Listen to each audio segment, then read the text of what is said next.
Hello, this is Dr. Grande. Today's question is, can I analyze the case of Glenna and Martin Duram? Just a reminder, I'm not diagnosing anybody in this video, only speculating about what could be happening in a situation like this. If you enjoyed this video, please like it, subscribe to my channel, and consider supporting me on Patreon. I will put the link to Patreon in the description for this video. First, I'll look at the background of this case, move to the timeline of the crime, then offer my analysis. Glenna Mary Duram was born in 1968 and lived in Grand Rapids, Michigan. She met a man named Martin Duram when they were both teenagers. He went by the name Marty. They briefly dated, but the relationship didn't work out. When Glenna was 17, she married a man named Bob Norman. They eventually had 2 children. A few years later, in 1991, Marty also moved on romantically. He married a woman named Christina Keller. The couple would go on to have 3 children.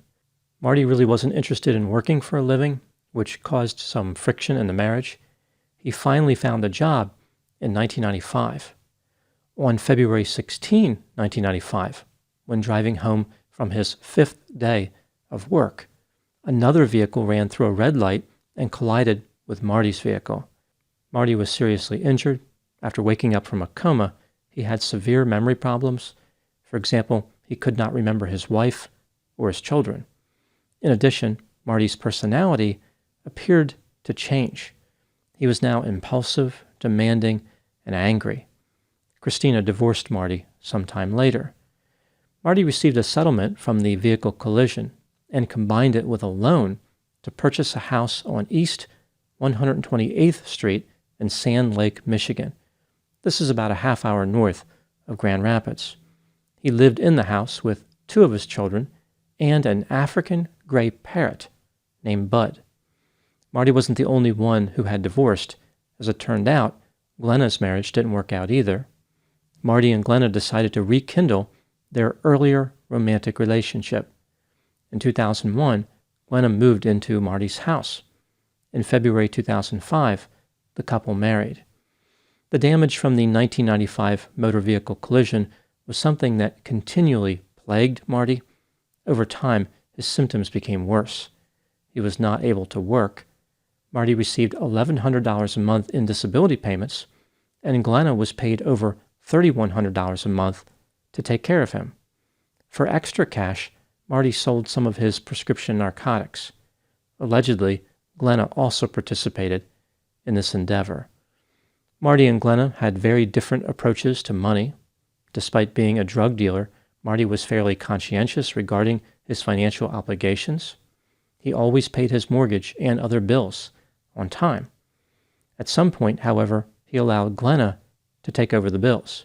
Glenna preferred to spend money in a wasteful manner. She would frequently go to casinos and gamble. Sometime around the spring of 2014, she stopped paying the mortgage. The payment was $700 a month, and the couple still owed $48,000 on the house. Glenna also failed to pay other bills, like the car payment. She lied to Marty and said that she was taking care of all the bills. In April 2015, Marty's mother called him and told him that a legal notice had been published in a local newspaper saying that his house was being foreclosed. Marty asked Glenna what this was all about. She told him it was a mistake, and she would contact the bank. On April 28, foreclosure documents were left at the front door of the Duram house. Now moving to the timeline of the crime. Glenna and Marty were friends with neighbors who lived across the street. The neighbors, Connie Ream and her husband Keith, frequently communicated with the Durams and were familiar with their habits. On May 12, 2015, the same day that the Duram house was scheduled to be auctioned, Connie Ream heard 2 gunshots at around 7:30 a.m. She was not alarmed by this because she knew that Marty would regularly hunt in the area. Later that day, Connie's husband, Keith, called her and informed her that Marty was not answering text messages. After finishing work for the day, Connie stopped by the Duram house to investigate. The doors were locked, and no one answered when she knocked on both the doors and the windows. Connie could hear the Duram's dog barking in the master bedroom. Later that evening, Connie sent Glenna a text message asking if she and Marty were home, but there was no response. The next morning, Now, on May 13, Connie returned to the Duram house. Other than the dog barking, there were no other signs of life. At about 3:30 p.m., Connie once again made her way to the Duram house. At this point, the front door was unlocked, so she walked in. Connie noticed that the living room was a complete mess. When she entered the master bedroom, she found Marty and Glenna on the floor and believed that they were both dead. Connie ran to a nearby house to call for help. She was able to get the attention of 3 firefighters who just happened to be tending to an unrelated incident in the area. Connie and the firefighters entered the house together. When Connie walked into Glenna's bedroom, she once again looked at Glenna. This time, Glenna's head appeared to be in a different position than it had been earlier. Connie attributed the difference to her imagination and did not immediately say anything to the authorities. The first responders reported that they had found 2 dead bodies. They did not bother checking to see if Glenna was alive. About an hour later, a police officer who was trying to manage the Duram's dog noticed that Glenna appeared to be breathing. He walked over and checked Glenna for a pulse. At this moment, she opened her eyes and sat straight up. She then became combative and was taken to the hospital. An examination revealed that Glenna had been shot behind her right ear.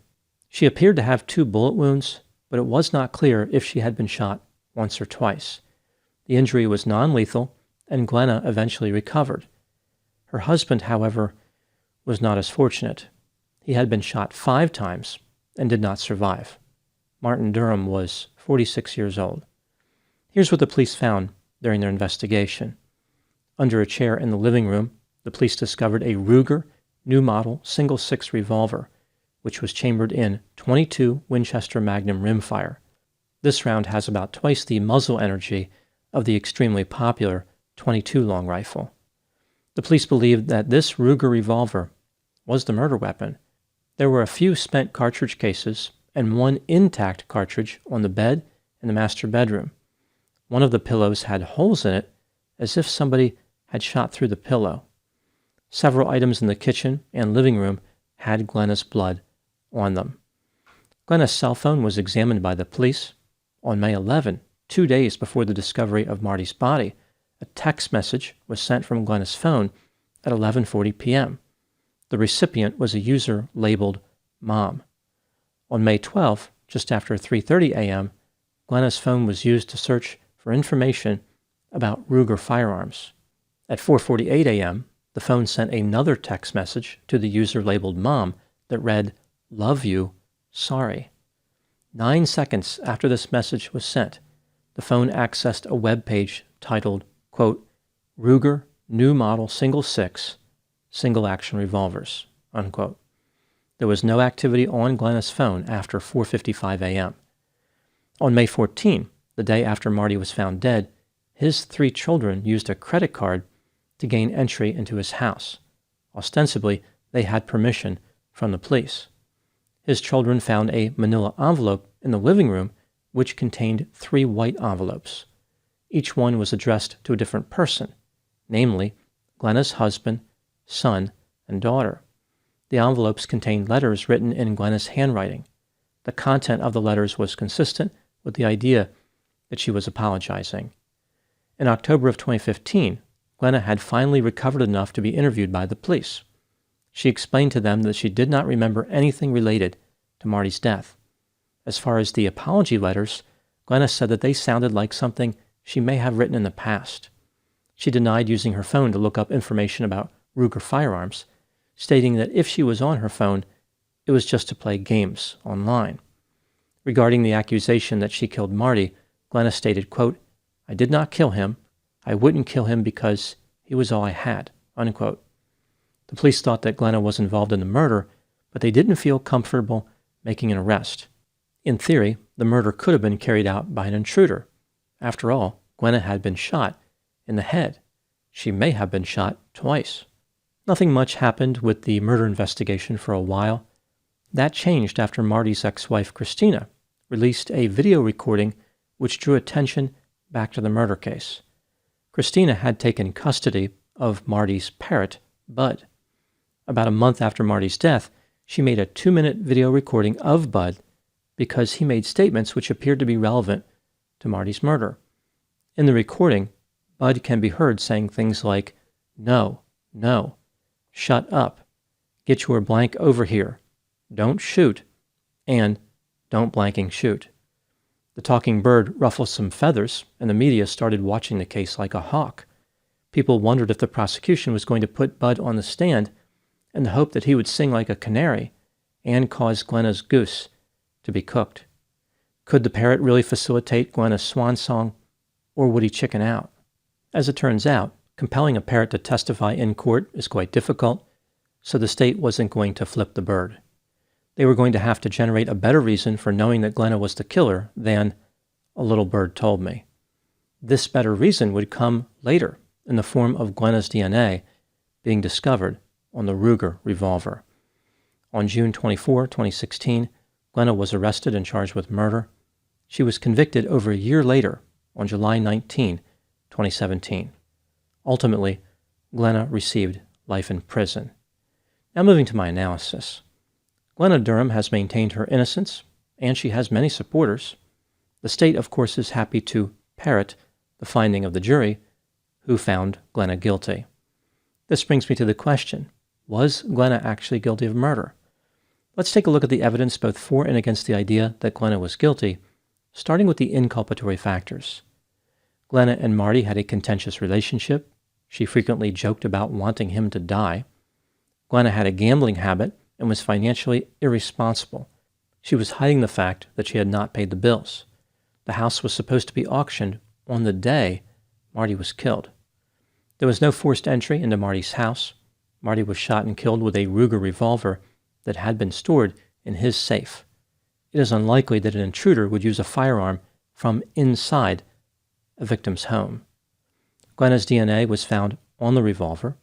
Apology letters written in Glenna's handwriting were found in the house, as if she had been preparing to make her exit from this world.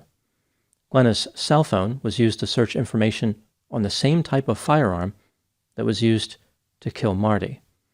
A physician testified that even though Glenna had been shot behind the ear, she could have still functioned. It was possible that she could have discharged the weapon, placed it under the chair in the living room, and walked into the bedroom. This is true whether she fired one time or 2 times. Moving to the exculpatory factors, Marty was a drug dealer, which meant that he interacted with a criminal element. Maybe somebody was angry about a deal gone bad. No DNA was found on the spent cartridge cases or on the intact cartridge. Even though Glenna could have technically fired 2 shots into her own head, functioning after the first shot would be unlikely. When considering all the evidence, do I think that Glenna was guilty of murder? Yes, I believe she was guilty beyond a reasonable doubt. Here's what I think happened in this case. This is just a theory, my opinion. Glenna and Marty had a contentious relationship. They each had their own problems. Marty was demanding, controlling, manipulative, and he was dealing drugs. Glenna was impulsive, irresponsible, and had a gambling problem. She caused the house to get foreclosed. Glenna was not willing to face the consequences of her behavior and decided to bring an end to her own life. She thought it would be fitting to bring Marty along with her, perhaps simply for revenge. Amazingly, Glenna survived being shot. She probably would have escaped justice, except she connected herself to the murder weapon through her internet searches and DNA. Now moving to my final thoughts. Although Bud the Parrot offered an interesting twist in this case, he did not play a role in the trial. Clearly, the words he repeated could have been learned after the murder. I don't know if Bud repeated statements made during the murder, but Glenna could be reliving that moment as she sits in prison for life. She probably wishes that she was as free as a bird, although, considering how bad her living circumstances were, perhaps she considers prison to be a gilded cage. Those are my thoughts on the case of Glenna and Martin Duram. Please put any opinions and thoughts in the comment section. They always generate an interesting dialogue. As always, I hope you found my analysis of this topic to be informative. Thanks for watching.